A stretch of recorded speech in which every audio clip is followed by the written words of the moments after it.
All right, welcome to video number 5. This video is the video pertaining to chapter governance factors.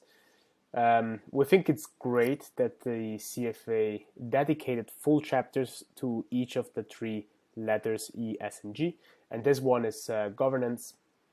And we think that this chapter deserves a little bit more of attention because it's less self-explanatory compared to, say, social factors. Now, what is the message? The chapter starts with the explanation of corporate governance.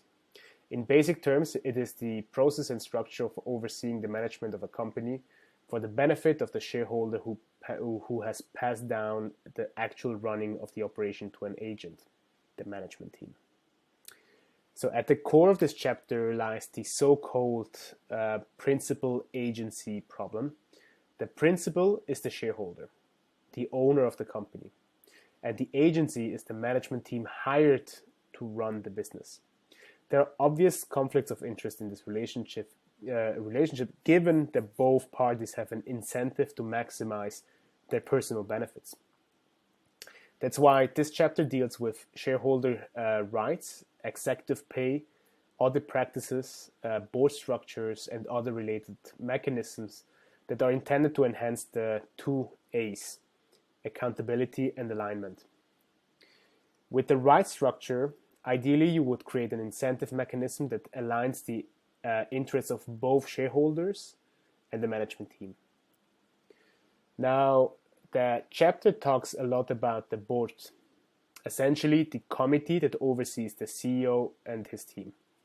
It is important that the board is independent so that it can effectively exercise oversight responsibilities and then challenge and debate the management team, set the agenda, and debate executive pay and many other things. There are 3 board committees usually, which are required by corporate governance codes. Those are the nomination committee, the audit committee, and the remuneration committee. So it isn't so long ago since the first corporate governance framework was established. The first code was established in 1992 in the UK. And corporate governance frameworks and codes have often come, as a response to corporate failures and scandals. For instance, the Cadbury Committee was established in 1991 in the UK on the back of the Caparo and Polybag scandals. Both scandals had to do with accounting issues. On top of that, there were the Maxwell Mirror Group scandal connected to money laundering and regulatory breaches.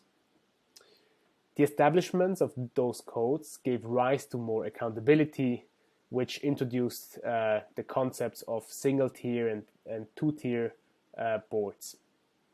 Then later scandals led to the adoption of governance codes all over the world.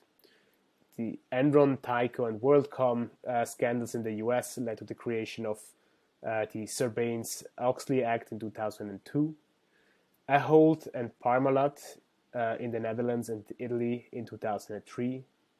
The financial crisis in 2008 led to the Dodd-Frank Act in 2010.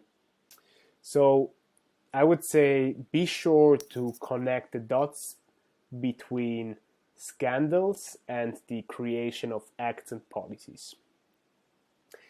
Then the chapter further introduces the notion of shareholder engagement, a topic that will be described in greater detail in the next chapter. But in essence, it is the active dialogue with the company management by investors in order to address ESG issues. One of the most important topics are the characteristics of effective corporate governance. How should a board be structured? What sort of experiences should the board member bring? How responsibility is divided? How is the independence assured? How long should a board member serve? Should board member be ex-executives of the company? Or else, how long after they moved away from the job until they are deemed independent? kind of, what sort of skills, are their family ties, their responsibility with regards to transparency, business ethics, reporting.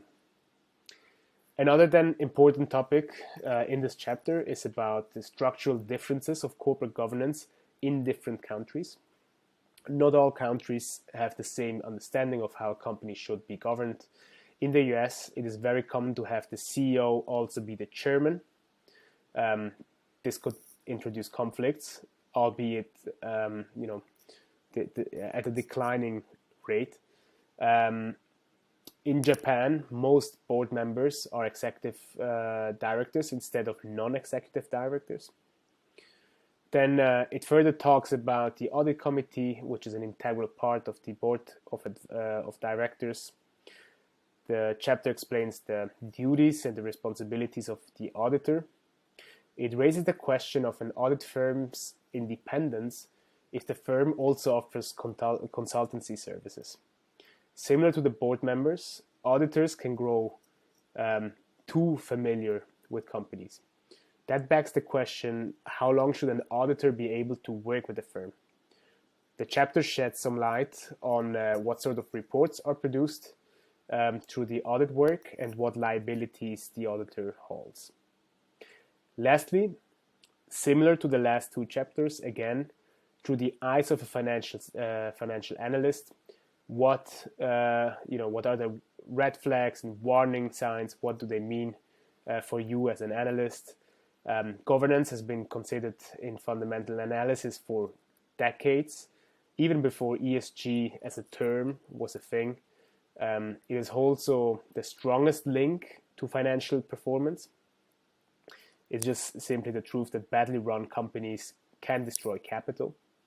So if we boil it down, it all comes down to the age-old principal-agent problem, and how there must be structures that facilitate the two A's, accountability and alignment.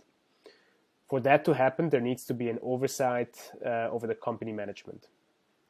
And just for you to wrap this up and kind of set your mind in the right frame, it has often been the case that significant scandals in the past, have shown what could happen if those frameworks and structures are not in place.